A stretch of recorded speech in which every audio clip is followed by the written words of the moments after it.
Hello everybody, my name is David, but you can call me Rev, and welcome back to another episode of Let's Play Final Fantasy XIV Endwalker. In the last episode, we have been doing some errands around Labyrinthos, and we ended up actually helping out quite a lot of people, linking up basically with the prodigy to the researchers who were kind of distressed about this whole end of the world thing.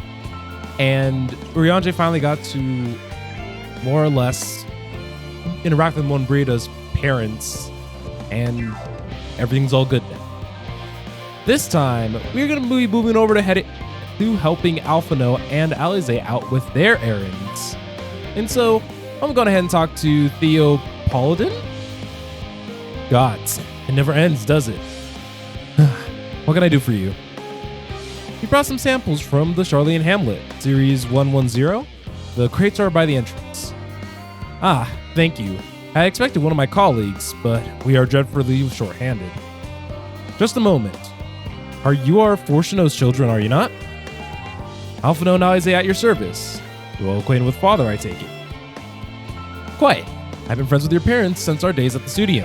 I remember when you were yay high, waddling hither and thither. Thither's a word? Even in old-timey English? Whatever. Clearly, it's been quite some time since we've met. Just good to see you again, wielding your father's newest robots. You knew our parents when they were young? Or they like? Pray spare no detail. I should like nothing more than to regale you. Alas, I am meant to be in charge here, and reams of paperwork swamped for submission. We can help with that, in exchange for the sort of stories our parents would never willingly divulge, of course. Very well then. There happens to be 3 sets of documents that need a delivery, so how about you each take one? Ooh, we're getting some backstory with Fortuno and everybody. Y'all already know that I like some tea. Alright, let's go and grab the papers. I already saw Taco Dumpling. This poor soul over here already do this part of the quest, so I guess there is going to be a cutscene after this. You'll find a foreign representative waiting to collect these near the southernmost structure. I hope I haven't kept her waiting too long. Never mind Alphino and Alize. I'm certain they'll be back soon enough. Alright, so we just gotta look for this researcher lady here, and then we should be all good to go. I'm hoping that they're just kind of... Okay, let's say. I hope they're just kind of in the area, kind of close by. Are you not one of the Scions of the Seventh Dawn? I thought you meant to be working on the ether burner. So don't worry about it. It's getting all taken care of. We have people all over the world helping us. Theo Paladin's work. I was beginning to worry he mispissed Quill. I appreciate your help in seeing these documents to my hands at last. As for your other tasks, pray keep this between us, but I sincerely hope you Scions succeed. The Exodus is, without a doubt, the most monumental undertaking in the history of the Forum, and so we must be circumspect in all respects. Risk is a privilege we cannot afford ourselves. At its heart, however, Charlian has ever been the nation of the curious. It would be a tragedy if we were the ones to stymie your pursuit of the truth. Can you guys believe that I've been reading all of these different pieces of text and dialogues for God knows how long? It's been how many episodes now? I think this is either 54 or 55. And we're still not even done yet. Since papers only need to be delivered elsewhere in the facility, so they should be returning at any moment. Alright, is it going to be voiced? I hope it's going to be. Does not look like it, the way that the scene's framed. We return. Not a scrap of paperwork remaining on our persons, you will note. You both have my thanks, and my apologies for sending you on an errand far below your ambitions. Why, even as a babe, you struggled out of your swaddling clothes and... That is quite enough of that, thank you. It was compromising stories of our parents that we'd like to hear, to reiterate. Of course. I've known your father for so long, I must have something. Well, as you know, part of why the Levier name garners such respect in Charlian is your family's stored history. You two can trace your ancestry directly to those who came abroad, Yunkum Pref's hope, a lineage few can claim. I never thought of much of it myself. It's not as though our forebears founded our nation. They're simply there when it happened. Nevertheless, it has traditionally been a point of pride. This why Nunkumpref's pronouncement, renounce the ways of war and pursue enlightenment through knowledge and reason, has been our family's creed. Until your grandfather's time, Archon Louisoix looked not to Nunkumpref's words, but his deeds. He asserted, in defiance of his peers, that choosing to save the great and the small from the rising tides was a true mark of our founder's virtue. Perhaps it was his expertise, his knowledge of ancient prophecy and the fall of civilizations, that led him to conclude that to eschew conflict at every turn was to co-sign mankind to its doom. There will ever be conflict and calamity will follow, thus, to ignore the plight of those one might conceivably save is not wisdom, it is indolence. Remember his words well. Indeed, Archon Louisoix lived by that personal creed and used every means at his disposal to bring succor to those in need, Charlene or no. No one loved and admired your grandfather more than his son, yet Fortunato could not reconcile Louisoix's deeds with the philosophy of their forebearer and his peers, a philosophy in which he believed so fervently, yet made a pariah of his father. Fortunato agonized over this contradiction for much of his life. God's father. The son may carry his father's blood, but his choices are his own to bear. It is not always thus. Gods know Fortunato's a cranky old goat, so I'm sure you butt heads often enough. Yet even so, you must know that you are constantly in his thoughts, every moment of every day, and that is not an exaggeration in the slightest. You should have seen him when you were born, barely recognizable he was. With a kind of dumbfounded grin I have not seen since he first took a fancy to your mother. He was practically skipping when he told me the news. Take my word for it, he loves you to an embarrassing degree. But he is also frustratingly single-minded. Once he decided that a given action is for the best, he will stay course no matter who or what opposes it. A profoundly annoying habit when you're on the other end of it, as I'm sure you will agree. I've been you guys might not see, but I've been using my hands to kind of help with the enunciation. I'll say, thank you for your insight. When we next meet our parents, I shall mention that we spoke. Try not to get me in too much trouble now. I need the form on my side. Speaking of which, I ought to be getting back to work. I have to make sure those specimens you brought make it to their proper places, or the cranky old goat will have my hide. We can speak again later. And it only took 50-something parts for me to finally turn down the quest completion noise. Hail, you three. Grah, surely Kakol hasn't driven you out of the forge already. For better or for worse, no. However, he has sent me on a task that requires more than my single pair of hands, and here you are. I could use at least one of you, but I won't object to more.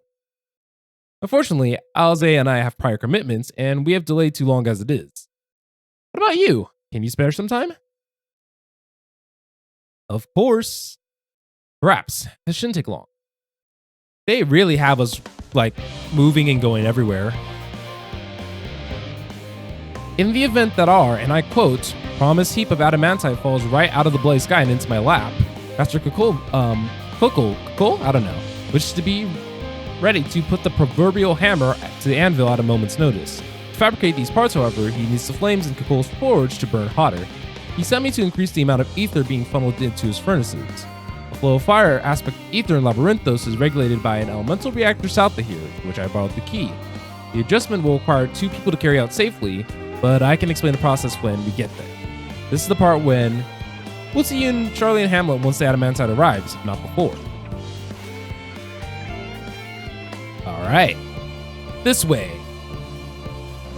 Alright, so we're meeting with Graha to go take care of adding more fire to the furnace. So I'm guessing that we're actually going to be doing a mob hunting quest, maybe? I have no idea. But I'll meet you guys over with where Graha is. The reactor is housed within this facility. I'll be the one to go inside and adjust the fire ether output. When I do, a rather large amount of water aspect ether will issue from the vent at the top. I expect this to attract at least a few elementals, which we would both rather not be drawn to the reactor itself. Trust me. Can I ask you put down any that draw too near? They'll pose you a little trouble, sir. So yeah, kind of a mob hunting side quest, but not entirely either. But once it goes inside there, I'm guessing that there's going to be a little wait. Yeah, there's going to be a little wait area.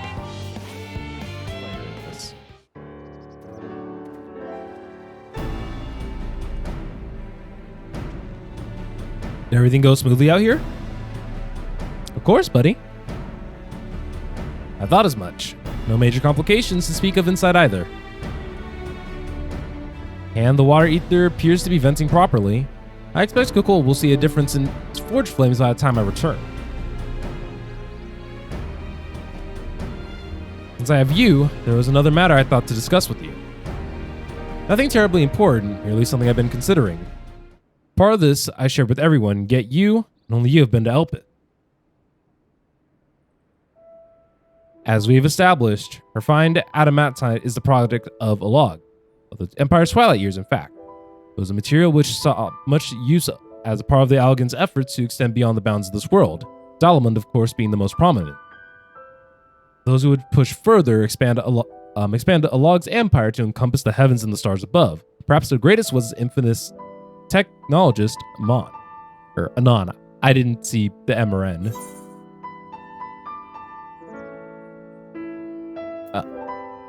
Did he remember his life as Hermes?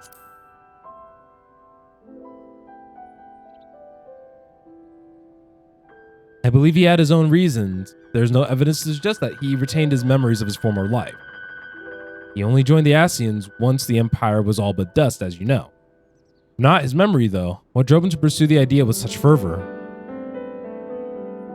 Maybe seem far-fetched, but what if souls like mine have a personality, so to speak? A natural disposition towards which they are inclined. We know with relative complexity that it was the gross decadence and inexorable decline of the Alog that moved Amon to resurrect Emperor Zonde. The Empire's people spoke lightly of death and destruction, experimenting on those they deemed beneath them to fill the emptiness in their hearts.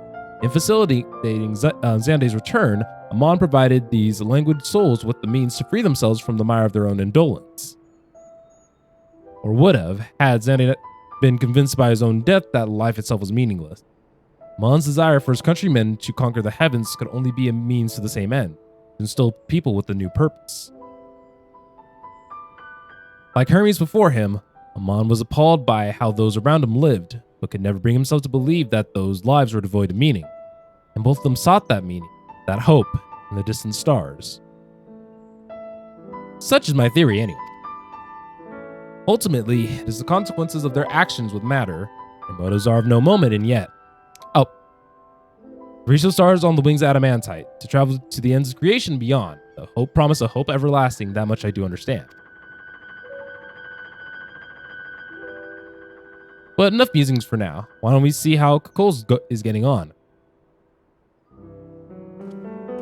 Man, sometimes I love the fact that I can read like on pace, but sometimes when I actually want to hit the button, I'll end up like infamously like double tapping it. And that's pain. But off camera, I finally started working on some of the ether currents for the different areas. As you guys can see, in Labyrinthos, all we have left is one of the side quests and a story quest. And then we'll be able to fly here, which I'm genuinely excited for because this area in specific is quite tedious to like maneuver around. And I think a part of that is because of how everything's sectioned off. Mainly because, you know, the Great Exodus stuff we didn't really entirely know about until a little bit later, of course. And so it makes sense that we couldn't more or less interact with this area yet. If we went any further, we probably would have been kicked out of Charlian, which I don't even know what would have happened by that point, because obviously the final days have now, taken place, assuming that everything happened in the same order that it did. It's hard to say, but we'll see what happens. All right, Kukul. I like his name, Kukul Denkel. Kukul Denkel. Woo! I feel those fires are blazing from here. I just found someone capable, Graha, but there's not much left for you to do, unless you can conjure up that refined adamantite any faster. Bonds adamantite. Bonds of adamantite. I like it. I do trust to deliver on your promise, I do. Only, I hate waiting. I want the adamantite and I want it now. We are share your impatience, I assure you. There's truly nothing else we can assist with in the meantime. I wish. The sentence about unbearable, pay the form frowns on recreational explosion. Well, so long as they can't prove it was premeditated, get you gone, I've mistakes to make. In that case, I suppose I should go and return the key to the reactor. I'll have one more look to make sure nothing's gone wrong, unintentionally or otherwise. I'm certain there are better uses for your time, however. I'll join you in the Charlene Hamlet soon. Wait, why are you going that way? Go the other. This is a big ring. Why are you going this way to reach the reactor key? The reactor was this way. I hate. Oh well. Let's teleport to Charlene Hamlet and see if there's anything for us to do. Because like I said, we're running out of things to do, and also this section is going to be tough to make thumbnails for because this has been quite literally side quest central. But not impossible. I think we're just sitting around here and chilling. All right. That pop-up implies that I'm about to be hit with the long cutscenes. I want to drink some of my 7-Up.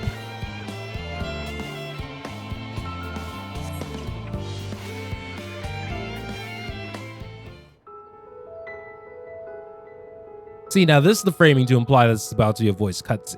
All set, I take it? We finished what we could. Delivered supplies, tracked down escaped animals. Trivial tasks as they may be. Yeah, I wasn't a big fan of this section, to be honest. That's enough, don't you think? If there was anything more important still undone, that would be a problem in itself. You know, Alize brings up a fair point. The vessel is essentially ready for departure. All that remains is to load the final batch of supplies and see everyone on board. Once we've readied the ether burner, that is. So they were like 95%, and we just help with the last 5. Ah, had a feeling we might find you all here. Our consultations with the Loperites, too, have run their course. Pleased You know, I am I've been to saying say it that wrong our this entire researchers' concerns playthrough. have for the most part been allayed, Loperites. though some insist on making adjustments to the very end. For their part, Livingway and her peers have graciously offered to stay and keep the people company, lest any lingering queries go unanswered. All that remains is to wait for the refined adamantite. Alphino, are you there? It's me, Cryo. Your special delivery has arrived. Round up everyone and come to the harbor at once. It's probably important that we head to the harbor, actually. Speak of the devil. Let us go at once. Thankfully, we can TP out. But there is one thing that concerns me to a small extent. Forgive the intrusion, Master Fortuner. I bring urgent news. This wasn't one of them. A great commotion has broken out in Scholar's Harbor. Your presence is requested with all speed.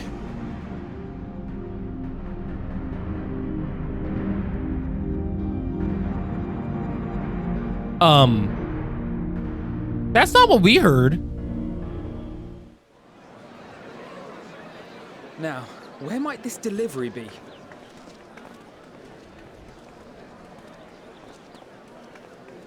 Oh.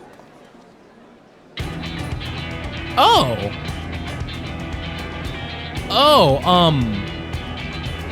That was a lot more than I thought was going to be. Oh, there's still ships coming?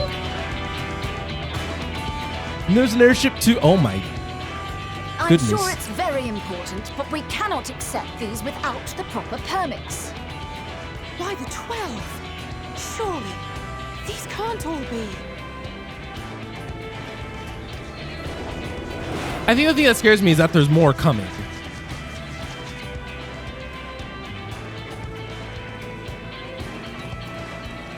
Bleeding hellfire! They're bringing them by sea and by air. All these folks in these crates. Hey, you asked for some and we got you some.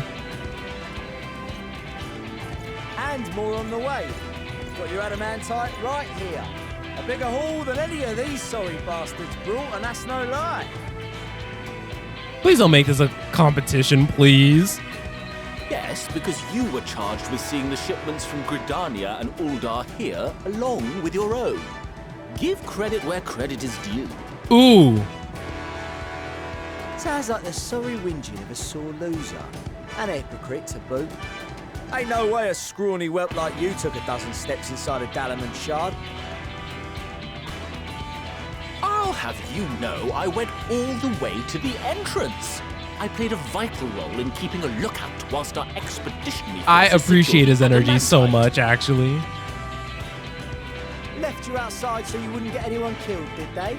Well then, credit where credit's due, you did a right fine job sitting on your ass. Take that back. Make. That's so funny. I will not stoop to your level.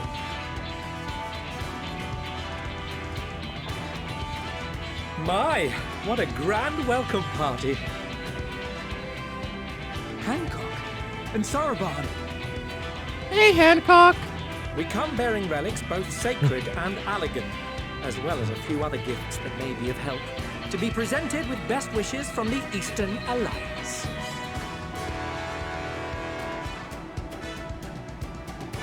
I myself have come with a sacred relic of the Kojin.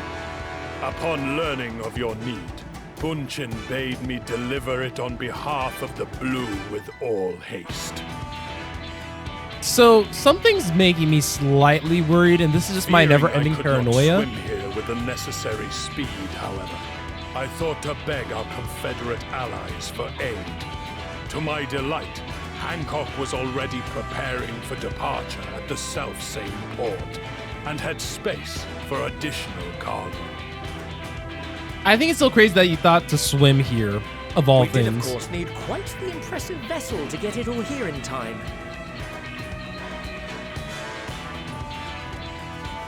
Fortunately, our majestic associates have been more than helpful. 'Tis an honor to join the Warrior of Light on another adventure, they tell me.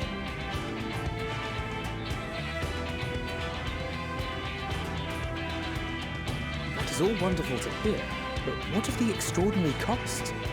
I shudder to think of the ransom we must pay for such a bounty. Hopefully, us saving the end of the world is enough. Fret not for your coin purse, young Alphino.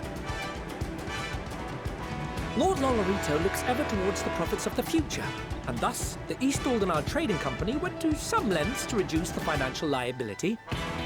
Nice! And since the Scions funded the entire venture, not a gill need be rendered up in compensation. Everything is already yours. Hey, everything's free. When?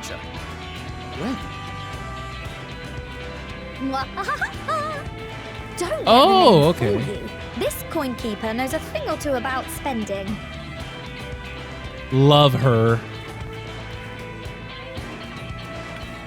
When it comes to capital investiture, a sprinkling of gil here and there will not do.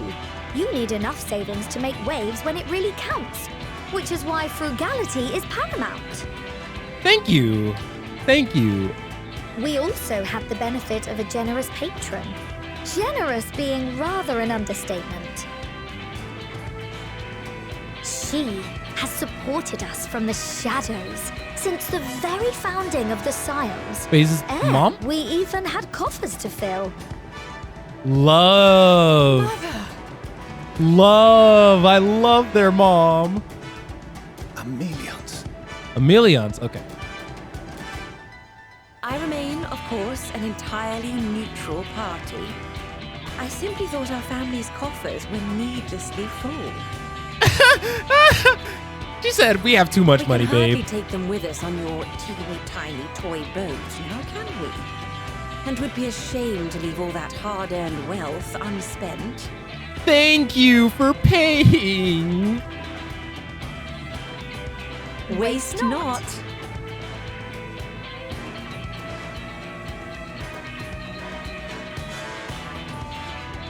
You can't sit here and complain when we got you what you wanted. However did you manage so much in so short a time, though? We expected word to reach only a fraction of our allies. What do you mean? Did I not tell you I have my ways? Who's that? Hey! Heavens, involved too. Hey! I received a letter from Cryle after we parted ways in Labyrinthos. She explained what the Scions were trying to accomplish, and why you might soon require the services of the Gleaners, spread across the world as we are. I pray you do not interpret this as a betrayal of Charlotte. I accept that the Forum's aim in pushing us to our limits was to preserve what knowledge we have, and I bear you no ill will for it. Yet, in collecting that knowledge, what I came to appreciate most about our star is that there remains so much we do not know. That is why I chose to help the Scions, to combat the obliteration of those countless undiscovered wonders. I held no illusions that they would be less demanding taskmasters. Though, rest assured, if I had, I would have been sorely disappointed.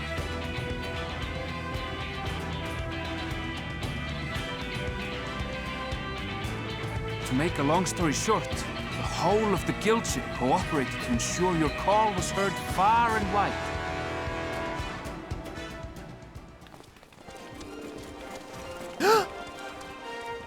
Everybody! Look at Alf! What's this about a ship that can fly to the moon? Haven't seen them since the raid series for Stormblood. The one time you don't beg my aid, your problem's a bloody ship that can fly to the moon. Sid, you brought the team. I'm surprised they didn't contact him first, actually. Finest. You need only point us towards my new favorite ship. Biggs and Wedge, Alf, the little Omega. Oh, I nearly forgot. We stopped by Whirlint before coming here and picked up a package from Gaius. He's still of the mind that actions make for better penance than words, contrite or otherwise, so we offer none of the latter.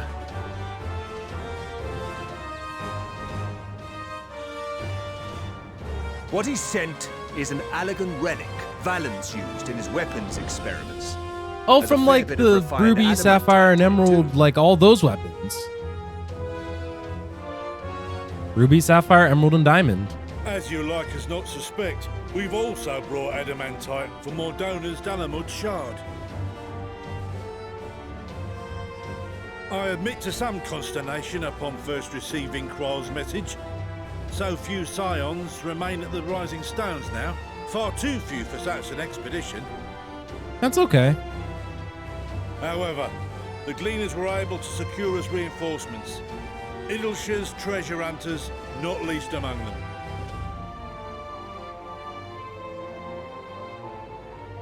Fascinating as all this is, I fail to see how it explains your presence here. Does Razat Han not have more pressing concerns? I mean, he's hooked up to the... the kid's hooked up to the dragon. He can go anywhere. Yet averting the final days would be the most expedient solution. That, and I am indebted to you.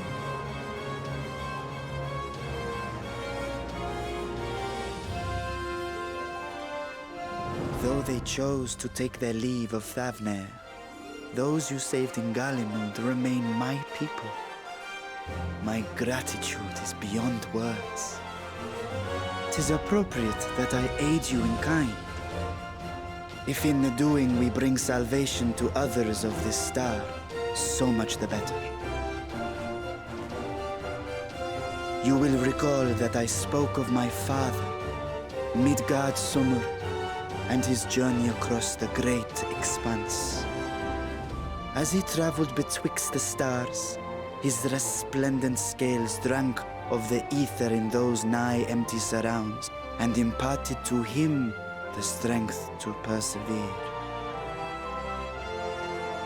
Thinking they might further your cause, I called out to my kin for consent.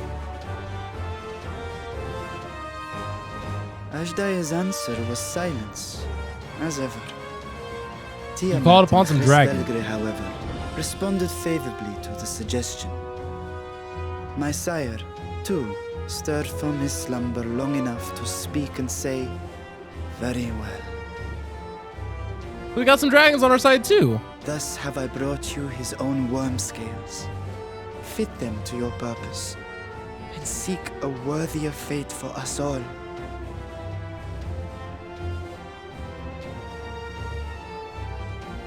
You'd be hard-pressed to find someone else so familiar with the unique properties of dragon scales.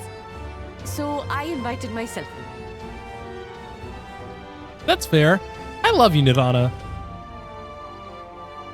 I love everybody here. Look at me, this is so unbelievable. I've gone right back round to believing it again. This is so unbelievable, I started believing. 6% gain in efficiency. With all these goodies, we could get 7, no, 10, no, 14 bleeding percent. Think of how far we could go. What we could do with that much power. What we could blow up. If Kokol is duly convinced, then it must be true. In which case, the Scion's end of the bargain has been fulfilled. Would you not agree?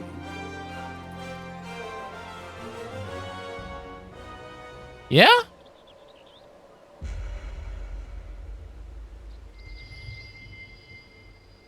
We did our part.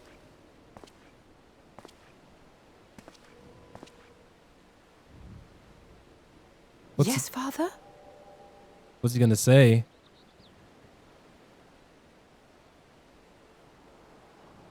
I know not what you seek of Hydaelyn, nor for what purpose you would take command of our ship.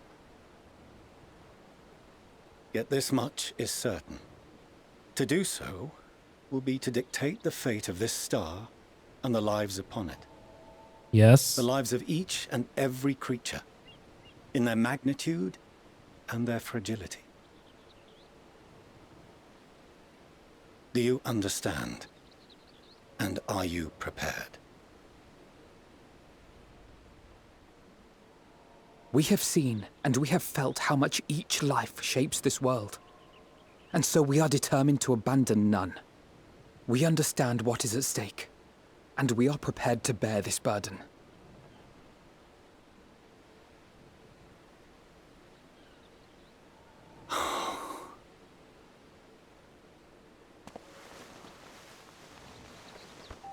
Then I will bear it with you.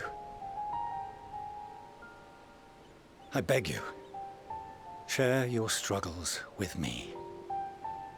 As family.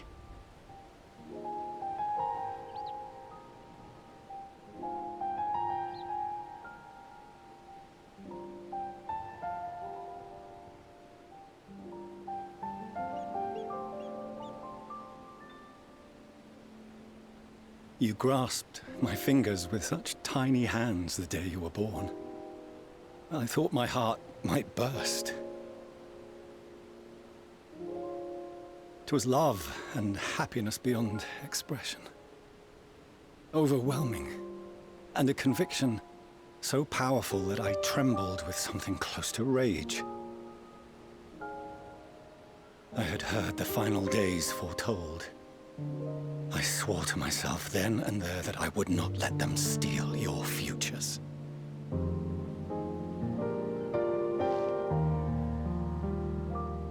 The great Exodus would succeed, must succeed. No sacrifice or sin was worse than the alternative. If anything gave me pause, 'twas mine own father. The Archon Louisoix openly decried Charlian's policies, a perspective which I regarded with increasing disdain as I grew older. Yet even as part of me thought him a fool. Perhaps I also hoped that he, of all people, would devise a brilliant means to save my children. A naive hope, but stubborn enough that I could never bring myself to keep you apart.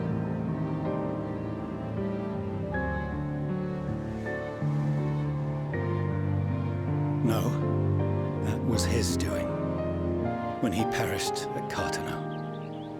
As we pulled that twisted slab of Dalamud from the sea, I remembered the warmth of your newborn touch. Chastened I vowed never again to suffer any interference in my mission to protect you. No matter that you yourselves wished otherwise. Detest me, fight me tooth and nail. I would suffer it, and more, and be satisfied so long as I could force you onto the ship.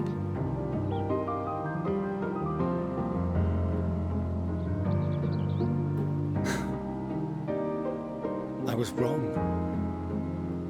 You two have grown so much stronger and so much wiser than I dared dream. You have earned the right to walk your own path, and already begun to do so. Good. Because there are things we care about, and people we love, and none of them is replaceable. Not a one. It cannot have been an easy journey for you to have come so far. We shall be glad to acquaint you with the finer details someday, once this danger has passed. All that we have seen and heard, that we have felt and learned in our travels. Ours is not a kind world, but it is beautiful. Always. Oh no. Are you quite sure that's wise? After all, someone turns pale and flees the room when he sees so much as an envelope containing word of your adventures. Whatever will happen if he learns what you were really up to? Yikes. Amelians.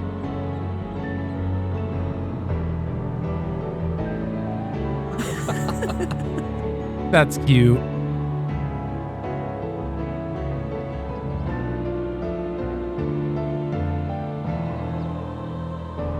Though I have wronged my children most gravely, I owe you an apology as well.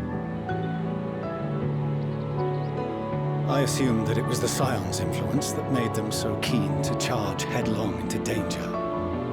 Yeah, and it's worked out every time.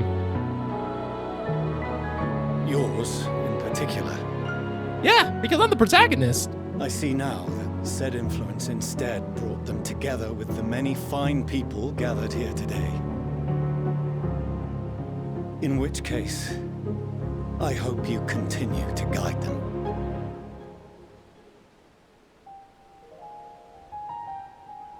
If we've finished loitering about the harbor, might I suggest we put our plans into motion? People are beginning to look confused. I don't blame them. We've been here a while. Perhaps you can spare a few words ere they resume the tedious lugging of cargo. You have no small number of friends and admirers here after all.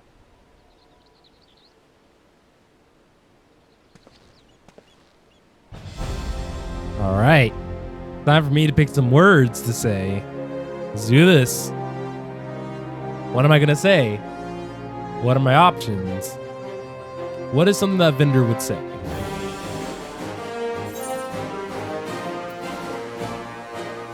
Our moment of triumph is close at hand.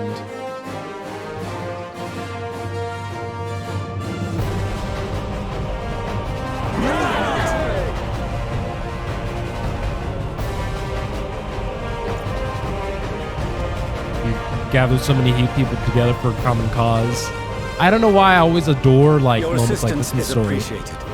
Now, in an orderly fashion, if you please.